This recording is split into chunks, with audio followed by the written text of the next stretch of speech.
حصہ سوئم اخلاق کی اقسام۔ اسلامی تعلیمات میں اخلاق کو مختلف زاویوں سے دیکھا جا سکتا ہے اور ان کی کئی قسمیں ہیں۔ ہر قسم کا اپنا دائرہ کار اور اہمیت ہے۔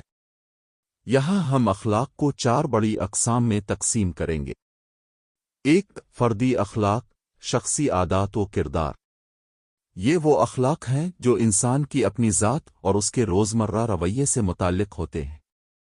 مثالیں: سچائی، جھوٹ سے پرہیز اور ہمیشہ حق بات کہنا، بردباری و غصے پر قابو رکھنا اور حالات میں صبر کرنا، عاجزی، تکبر نہ کرنا چاہے علم زیادہ ہو یا دولت، شکر گزاری و اللہ کی نعمتوں کا اعتراف اور ان پر شکر ادا کرنا۔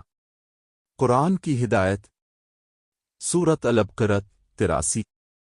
ترجمہ: اور لوگوں سے اچھے طریقے سے بات کرو۔ یہ حکم ہر شخص کو نرم گفتگو اور خوش اخلاقی کا عادی بناتا ہے۔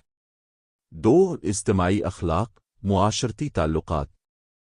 یہ وہ اخلاق ہیں جو انسان کے دوسروں کے ساتھ تعلقات میں ظاہر ہوتے ہیں۔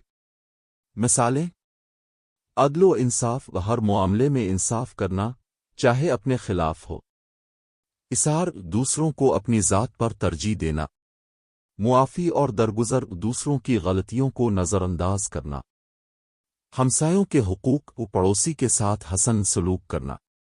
نبی کا فرمان: مومن وہ نہیں جو خود پیٹ بھر کر کھائے اور اس کا پڑوسی بھوکا ہو۔ مسند احمد۔ 3 معاشی اخلاق، تجارت و لین دین۔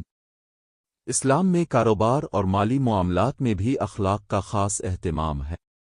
مثالیں: امانت داری، دیانت داری سے مال لینا اور دینا، نرمی یا خرید و فروخت میں سختی نہ کرنا، معاہدے کی پاسداری، شدہ وعدے کو پورا کرنا، دھوکہ نہ دینا، مال میں عیب چھپانا منع ہے۔ نبی کا فرمان: جس نے دھوکہ دیا وہ ہم میں سے نہیں۔ صحیح مسلم۔ 4 سیاسی اخلاق، حکومت و قیادت۔ اسلام میں قیادت بھی اخلاقی بنیادوں پر قائم ہے۔ اصول: عوام کے ساتھ انصاف، بیت المال کی امانت، مشاورت کا نظام، وعدوں اور معاہدوں کی پاسداری۔ حضرت عمر فرمایا کرتے تھے: اگر فرات کے کنارے ایک بکری بھی پیاس سے مر گئی تو عمر سے اس کا حساب لیا جائے گا۔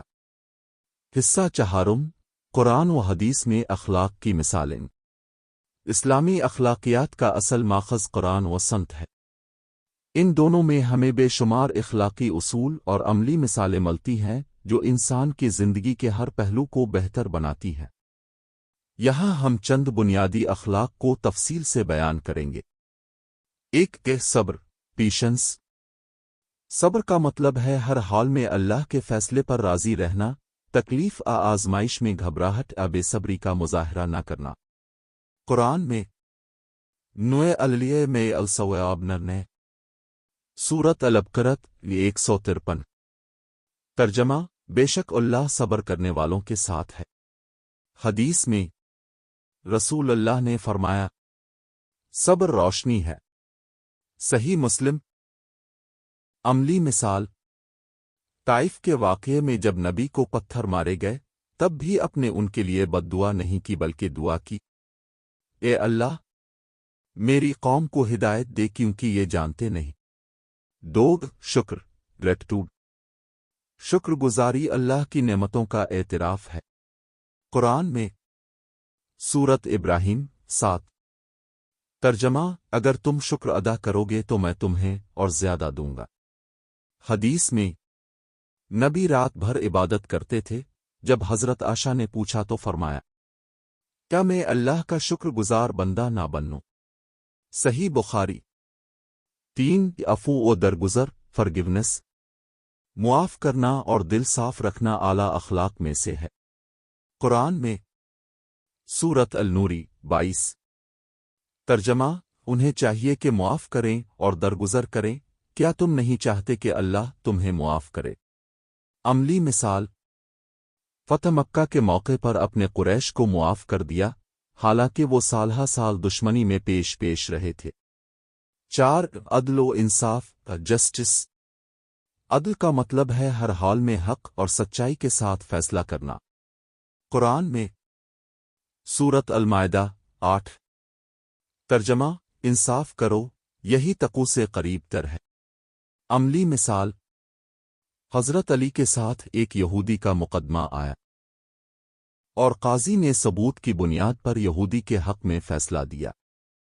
حضرت علی نے فیصلہ خوشی سے قبول کیا۔ 5 امانت و دیانت ٹرسٹوردینس۔ امانت داری اسلام کی بنیاد ہے۔ قرآن میں سورت النساء 58۔ حدیث میں رسول اللہ نے فرمایا، جب کوئی تم پر اعتماد کرے تو خیانت نہ کرو۔ سنن ابو داؤد۔ حصہ پنجم، اخلاقی برائیاں اور ان کا علاج۔ اسلام صرف اچھے اخلاق اپنانے کی دعوت نہیں دیتا بلکہ برے اخلاق اور برے رویوں سے بچنے کا بھی حکم دیتا ہے۔ برائیاں انسان کے ایمان کو کمزور، معاشرت کو خراب اور تعلقات کو ٹوٹنے کا سبب بناتی ہیں۔ قرآن و حدیث میں بار بار ان برائیوں سے بچنے اور ان کا علاج اختیار کرنے کی تاکید ملتی ہے۔ یہاں ہم چند بڑی اخلاقی برائیاں اور ان کے علاج بیان کریں گے۔